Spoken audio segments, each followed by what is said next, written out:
Hello and welcome to a quick tutorial for Final Fluids.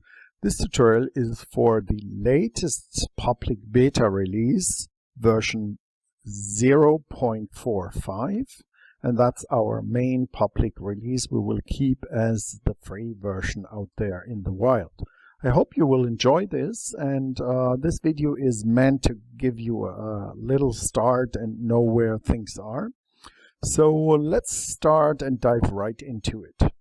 Final Fluid is now object, so you'll find it under the Create menu and Final Fluid. There you will find all the necessary tools to get your fire and smoke rolling and started. So the first thing you would always create is the domain or the main grid. So let me just create a grid here, and we have whatever scale right now is set in 3D Studio Max, so you always need to be careful with your scales. But let's just continue here. So the next thing you probably want is an emitter, so I'll just pop an emitter in here.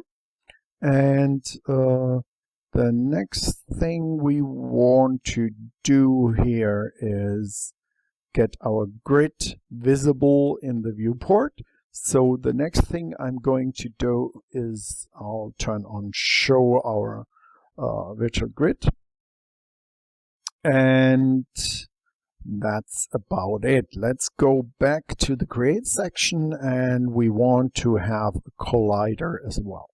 So now we have all the components we want to have in here, and it is always important to make sure that our grid here, let me just choose a different color. I hate that color here. Let's just make sure our grid is covering all our emitters and colliders. So everything has to be inside of our grid volume. So that's an important thing to remember when you want to start your things. So the next thing is in the emitters, you would just pick your emitter. And let's just start with the emitter.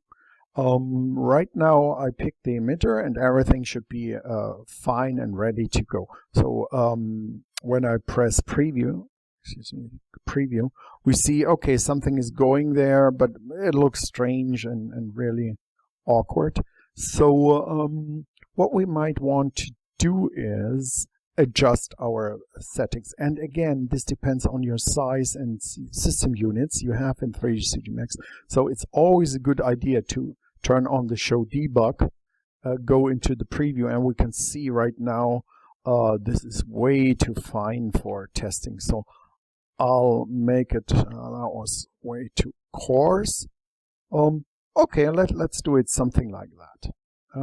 So if we have the scale pretty nice, we can see something weird is going on, and that's because if we go into the vorticity, we see it's a very high value. So I'll reduce the vorticity so that we get this nice flame look, and the flames are not rising enough, so we need to increase our buoyancy, and it's getting there, but still not what so that's what I like. Okay, so now we can start moving our object here around, and the next thing we might want to create is probably a collider, and for that I'm going with a simple box for now.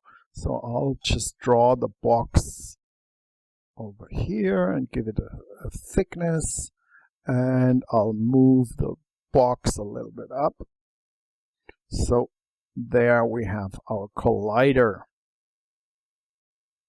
So in the collider we are going to have, we created this collider in the beginning, as you might remember. We are going to an SDF, and that's always when we want to have a mesh as a collider. We just pick SDF and pick the object. I'll keep the settings as is default. This is just a getting started video here. So now we have the collider, we pick the collider, and there's this little awkward thing right now here. When we want to add the colliders, emitters and colliders, we need to pick something, but we can't pick the collider here. So for now, we have to pick it here in the list. And as you can see, we added the fluid collider here. So that's a little issue we have there, but nothing dramatic. You just pick it here and all is fine. So now we can have our preview open here. And we already see our colliders working. Let me just rotate around. And we can see it also from the top here. Let me just pick our box here. That's our box.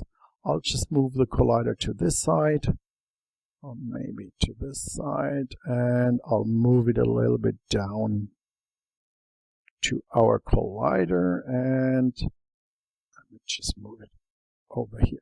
So we have our collider working, we have our fire working, and if we wanted, we could now adjust our fire. When we go to the grid, we can adjust the vorticity or even work a little bit more on our fire look and cool down and temperature burn and all this. And keep in mind, this is all in real time, so I can reduce that.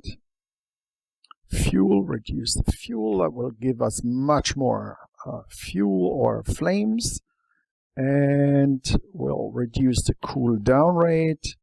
And also maybe we want to adjust our background. So we go into the environment and we'll adjust in real time. We'll adjust our background color so that we can see, okay, we want to add maybe more smoke. Let me increase the smoke. And we can see we have now more smoke here.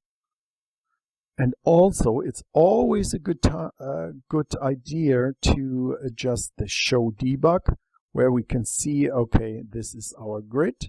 And now we might want to reduce the grid size just a little bit, a tiny little bit, to get much more detail in here. Let me just turn off the detail here, and I'll just increase the cooldown a little bit more. And we have that. So that's how you get started and play around and adjust things. And keep in mind, everything here is in real time. So you can also inspect everything here by pressing pause and just move around your viewport. So keep that in mind if you want to adjust in detail all your view, and then you can continue playing it. We can record it and save it out as MP4. And when we render, let's just go and do a direct rendering. Let me just go to a frame here. We'll pick File Render. Make sure we have the free version of File Render and just press the render button. And that will give you the proper start for rendering your fire and smoke. And as you've seen, it starts to simulate through all the stuff, and you just need to press render. So if you have Fire Render installed, it's amazing. And by default, it is adding the physically black body shader, physically accurate black body shader. And if we wanted, we can just change. Let me just show you this as well. To a Fire Render FR Pyro, which is our most advanced fire and smoke shader. Let me just apply that to our grid. You need to apply this material to the grid.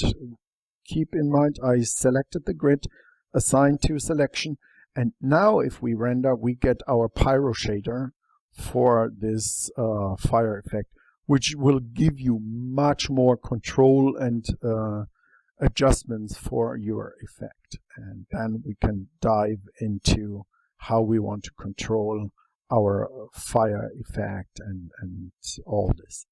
But that's for another tutorial video. I made a FR Pyro video as well. Just check that out. So that's about it for your starter video. I hope you enjoyed that. And please give us feedback on our Facebook group. We need your feedback. Show your stuff you create. We love to see what you're doing. Thank you.